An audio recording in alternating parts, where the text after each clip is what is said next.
And if you've lived in Baltimore more than 5 minutes, you know somebody who knew somebody who knew somebody who worked at the plant. And that's why this night is so tough. Chance after chance to save Sparrows Point. And as ABC 2 News' Christian Schaefer tells us tonight, the Points Pass will now be sold piece by piece. Christian? Yeah, Jamie, any chance of restarting the huge steel mill at Sparrows Point have now been shut down for good, leaving thousands of former steel workers wondering what they'll do next.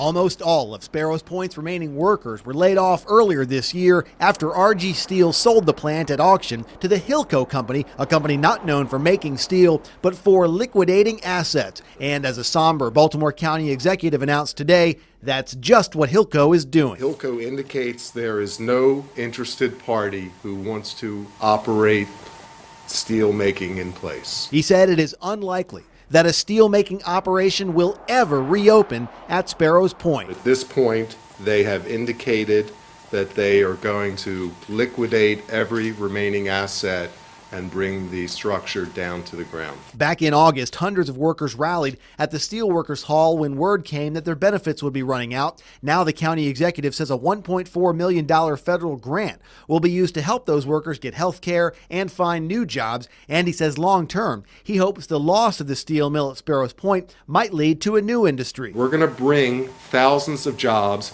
back to this peninsula. But the end of steelmaking at Sparrows Point, a plant that employed more than 30,000 people in the mid-20th century, meant that today was not a day for much optimism from southeastern Baltimore County to Washington, D.C. What will happen to America if we need more steel to go to war?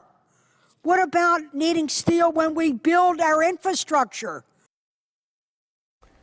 Now, Baltimore County is going to double the staff that they have to help those displaced workers. The county executive said he expects it will take at least a couple years to dismantle the plant at Sparrows Point. Christian Schaefer, ABC 2 News. All right.